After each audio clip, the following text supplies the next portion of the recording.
Hi welcome back to my YouTube channel. ನಾನಿವತ್ತು ಹೆಲ್ದಿಯಾಗಿ ಮನೆಯಲ್ಲೇ homemade chocolate ice cream ಯಾವ ಥರ ಮಾಡೋದು ಅಂತ ಹೇಳ್ತೀನಿ. ಈ ಸೆಕೆಗಾಲಕ್ಕಂತೂ ಯಾವ ಥರ ಕೋಲ್ಡಾಗಿ ಕುಡಿದ್ರೂ ಕಮ್ಮಿನೇ ಅಂತ ಹೇಳ್ಬೋದು. ಸೂಪರಾಗಿ ಹೆಲ್ದಿಯಾಗಿ ಸಿಂಪಲ್ ಇಂಗ್ರೀಡಿಯೆಂಟ್ಸ್ನ ಯೂಸ್ ಮಾಡಿಕೊಂಡು ಯಾವ ಥರ ಮಾಡೋದು ಅಂತ ನೋಡೋಣ ಬನ್ನಿ. ಮೊದಲಿಗೆ ನಾನಿಲ್ಲಿ 3 ಸ್ಪೂನ್ ಆಗುವಷ್ಟು ಕೋಕೋವಾ ಪೌಡರ್ನ ತೊಗೊಂಡಿದ್ದೀನಿ. ಫಸ್ಟಿಗೆ ಅದಕ್ಕೆ ನೀವು ಯಾವ ಪಾತ್ರೆಯಲ್ಲಿ ಮಾಡ್ತೀರಾ ಅದೇ ಕಡಾಯಿಗೆ ಹಾಕ್ಕೊಳ್ಳಿ. ನಾನಿಲ್ಲಿ ಒಂದು 3ರಿಂದ 4 ಸ್ಪೂನ್ ಆಗುವಷ್ಟು ದೊಡ್ಡ ಸ್ಪೂನಲ್ಲಿ ಕೋಕೋವಾ ಪೌಡರ್ನ ತೊಗೊಂಡಿದ್ದೀನಿ. ಆಮೇಲೆ ಅದಕ್ಕೇ 1.5 ಗ್ಲಾಸ್ ಆಗುವಷ್ಟು ಹಾಲನ್ನು ಹಾಕ್ಕೊಳ್ತಾ ಇದ್ದೀನಿ. 1.5 ಗ್ಲಾಸ್ ಆಗುವಷ್ಟು ಹಾಲನ್ನು ಹಾಕಿ ಚೆನ್ನಾಗಿ ಇವಾಗ ಗಂಟಿಲ್ದಂಗೆ ಚೆನ್ನಾಗಿ ಮಿಕ್ಸ್ ಮಾಡಿಕೊಳ್ಳಿ. ಆ ಕೋಕೋವಾ ಪೌಡರ್ ಏನಿದೆ ಅದು ಕರೆಕ್ಟಾಗಿ ಹಾಲು ಜೊತೆ ಮೆಲ್ಟ್ ಆಗಬೇಕು, ಕರೆಕ್ಟಾಗಿ ಬ್ಲೆಂಡ್ ಆಗಬೇಕು. ಅಲ್ಲಿ ತನಕ ಚೆನ್ನಾಗಿ ಅದನ್ನು ಮಿಕ್ಸ್ ಮಾಡ್ಕೊಳ್ಳಿ. ಬೀಟರ್ ಇದ್ದರೆ ಬೀಟರಲ್ಲೇ ಮಾಡ್ಕೊಳ್ಳಿ, ಇಲ್ಲಾಂದರೆ ಈ ಥರ ಚೆನ್ನಾಗಿ ಎಲ್ಲದನ್ನು ಮಿಕ್ಸ್ ಮಾಡಿ ಈಗ ಸ್ಟವ್ ಮೇಲೆ ಇಟ್ಟಿದ್ದೀನಿ. ಇದನ್ನು ಕರೆಕ್ಟಾಗಿ ಎಲ್ಲ ಚೆನ್ನಾಗಿ ಕೋಕೋ ಪೌಡರ್ ಏನಿದೆ ಅದು ಸ್ವಲ್ಪನೂ ಗಂಟಿಲ್ದಿದ್ದಂಗೆ ಮಿಕ್ಸ್ ಮಾಡ್ಕೊಳ್ತಾ ಇರಿ.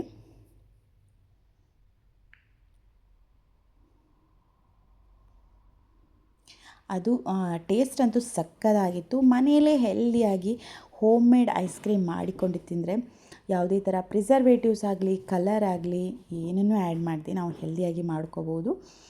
ಆಮೇಲೆ ಇದಕ್ಕೆ ನಾನು 3 ಸ್ಪೂನ್ ಆಗುವಷ್ಟು ಮಿಲ್ಕ್ ಪೌಡರ್ನ ಆ್ಯಡ್ ಮಾಡ್ಕೊಳ್ತಾ ಇದ್ದೀನಿ. ಸೇಮ್ ಹಾಗೆ ಒಂದು 3ರಿಂದ 4 ಸ್ಪೂನ್ ಆಗುವಷ್ಟು ಸಕ್ಕರೆನ ಹಾಕ್ಕೊಳ್ತಾ ಇದ್ದೀನಿ. ನಿಮಗೆ ಸಕ್ಕರೆ ಬೇಡ ಅಂದರೆ ನೀವು ಬೆಲ್ಲ ಕೂಡ ಆ್ಯಡ್ ಮಾಡ್ಬೋದು.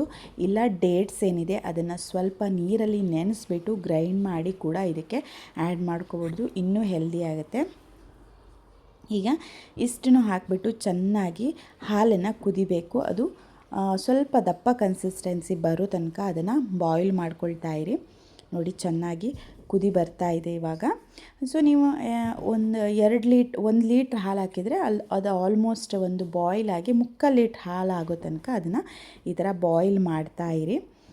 ಇದು ಸ್ವಲ್ಪ ತೆಳ್ಳಗಿದೆ ಅಂತ ನಾನು ಸ್ವಲ್ಪ ದಪ್ಪ ಆಗಲಿ ಅಂತ ಅದಕ್ಕೇ 1 ಸ್ಪೂನ್ ಆಗುವಷ್ಟು ಕಾರ್ನ್ಫ್ಲೋರ್ನ ತಗೊಂಡು ಅದನ್ನು ನೀರಿಗೆ ಹಾಕಿಬಿಟ್ಟು ಅದನ್ನು ಚೆನ್ನಾಗಿ ಮಿಕ್ಸ್ ಮಾಡಿ ಅದನ್ನು ನಾನಿವಾಗ ಇದಕ್ಕೆ ಆ್ಯಡ್ ಮಾಡ್ಕೊಳ್ತಾ ಇದ್ದೀನಿ. ಆವಾಗ ಏನಾಗುತ್ತೆ, ಬೇಗ ದಪ್ಪಗಾಗುತ್ತೆ. ಕಾರ್ನ್ಫ್ಲೋರ್ ಹಾಕೋದ್ರಿಂದ ಕನ್ಸಿಸ್ಟೆನ್ಸಿ ಏನಿದೆ ಅದು ದಪ್ಪ ಕನ್ಸಿಸ್ಟೆನ್ಸಿ ಆಗುತ್ತೆ. ಅದಕ್ಕೋಸ್ಕರ ಕಾರ್ನ್ಫ್ಲೋರ್ನ ಹಾಕಿ ಚೆನ್ನಾಗಿ ಎಲ್ಲದನ್ನು ಇನ್ನೊಂದು ಸಲ ಮಿಕ್ಸ್ ಮಾಡಿ ಇನ್ನೊಂದು ಸ್ವಲ್ಪ ಕುದಿ ಬರಲಿ. ಇವಾಗ ಇನ್ನೂ ಸ್ವಲ್ಪ ತೆಳ್ಳಗಿದೆ, ಸ್ವಲ್ಪ ಗಟ್ಟಿ ಆಗಬೇಕು. ನೋಡಿ ಈಗ ಆಲ್ಮೋಸ್ಟ್ ಕುದಿ ಬಂದು ಗಟ್ಟಿ ಆಗ್ತಾ ಇದೆ ನೋಡಿ. ಆ ಸೈಡಿಗೆಲ್ಲ ಬಂದಿರೋದನ್ನ ಮಧ್ಯೆ ಮಾಡ್ಕೊಳ್ಳಿ. ನೋಡಿ ಇದೀಗ ಆಲ್ಮೋಸ್ಟ್ ರೆಡಿ ಆಗಿದೆ. ಇದನ್ನು ತಣ್ಣಗಾಗೋದಕ್ಕೆ ಬಿಟ್ಟರೆ ಗಟ್ಟಿ ಆಗಿಬಿಡತ್ತೆ. ನಿಮಗೆ ಗೊತ್ತಾಗುತ್ತೆ ಆಲ್ಮೋಸ್ಟ್ ಗಟ್ಟಿ ಆಗಿರೋದು. ಸೌಟಲ್ಲಿ ಅದು ಡ್ರಾಪ್ ಆಗಿ ಬೀಳ್ತಾ ಇರುತ್ತೆ. ಆ ಕನ್ಸಿಸ್ಟೆನ್ಸಿ ಇದ್ದಾಗ ನೀವು ಗ್ಯಾಸ್ ಫ್ಲೇಮನ್ನು ಆಫ್ ಮಾಡಿ. ನಿಮಗೆ ಗೊತ್ತಾಗುತ್ತೆ ಸ್ವಲ್ಪ ದಪ್ಪಗಾಗಬೇಕು, ಇಲ್ಲಾಂದರೆ ಐಸ್ ಕ್ರೀಮ್ ಗಟ್ಟಿ ಆಗಲ್ಲ. ಅದಕ್ಕೋಸ್ಕರ ಇದಿವಾಗ ಆಗಿದೆ. ನಾನು ಗ್ಯಾಸ್ ಫ್ಲೇಮನ್ನು ಆಫ್ ಮಾಡ್ತಾಯಿದ್ದೆ. ನೋಡಿ ಈ ಕನ್ಸಿಸ್ಟೆನ್ಸಿಲಿದ್ದಾಗ ನೀವು ಗ್ಯಾಸನ್ನು ಆಫ್ ಮಾಡಿಕೊಂಡ್ರೆ ಸಾಕು. ನೋಡಿ ಈ ಥರ ಡ್ರಾಪ್ ಆಗಿ ಬೀಳ್ತಾ ಇರಬೇಕು. ಇವಾಗ ಗ್ಯಾಸನ್ನು ಆಫ್ ಮಾಡಿ ಇದನ್ನು ಕಂಪ್ಲೀಟಾಗಿ ತಣ್ಣಗಾಗೋದಕ್ಕೆ ಬಿಟ್ಟುಬಿಡಿ. ಅದು ಇನ್ನೂ ಸ್ವಲ್ಪ ತಣ್ಣಗಾದ್ಮೇಲೆ ಇನ್ನೂ ಸ್ವಲ್ಪ ಗಟ್ಟಿ ಆಗಿಬಿಡತ್ತೆ. ನೋಡಿ ಇದೀಗ ಕಂಪ್ಲೀಟಾಗಿ ತಣ್ಣಗಾದ್ಮೇಲೆ ನಿಮಗೆ ತೋರಿಸ್ತಾ ಇರೋದು ಫುಲ್ ಗಟ್ಟಿಯಾಗಿದೆ. ನೋಡಿ ಫುಲ್ ಗಟ್ಟಿಯಾಗಿದೆ. ಇವಾಗ ಇದನ್ನು ಬ್ಲೆಂಡರ್ ಇದ್ದರೆ ನೀವು ಡೈರೆಕ್ಟಾಗಿ ಬ್ಲೆಂಡ್ ಮಾಡಿ ಯಾವ ಐಸ್ ಕ್ರೀಮ್ ಮೌಲ್ಡಿಗೆ ಅಥವಾ ಐಸ್ ಕ್ರೀಮ್ ಪಾತ್ರೆಗೆ ಹಾಕಿ ಇಡ್ಬೋದು.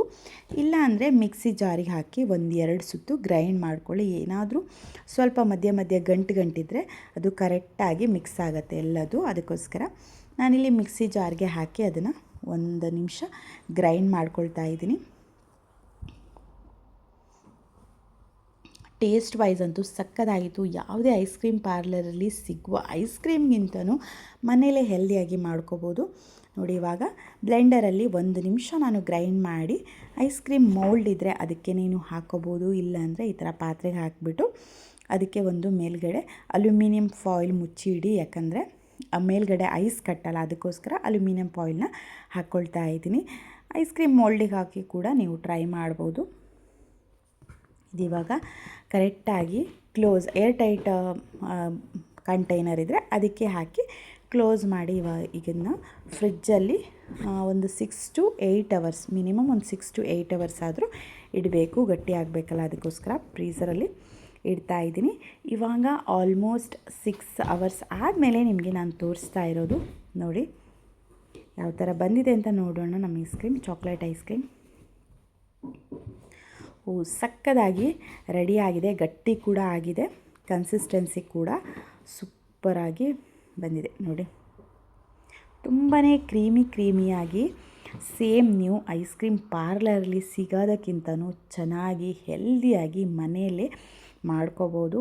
ನನ್ನ ಮಕ್ಕಳಿಗಂತೂ ತುಂಬಾ ಇಷ್ಟ ಆಯಿತು. ನೀವು ಕೂಡ ಈ ಸಮ್ಮರ್ಗೆ ಈ ಥರ ಐಸ್ ಕ್ರೀಮ್ನ ಕೂಲಾಗಿ ಮನೆಯಲ್ಲೇ ನಿಮ್ಮ ಮಕ್ಕಳಿಗೆ ಮಾಡಿಕೊಟ್ರೆ ತುಂಬಾ ಚೆನ್ನಾಗಿರುತ್ತೆ, ಹೆಲ್ದಿಯಾಗಿರುತ್ತೆ. ನೀವು ಕೂಡ ಈ ರೆಸಿಪಿನ ಟ್ರೈ ಮಾಡಿ. ವಿಡಿಯೋ ಇಷ್ಟ ಆದರೆ ಚಾನಲ್ನ ಸಬ್ಸ್ಕ್ರೈಬ್ ಮಾಡ್ಕೊಳ್ಳೋದನ್ನ ಮರಿಬೇಡಿ. Thanks for watching. See on next video. Bye bye.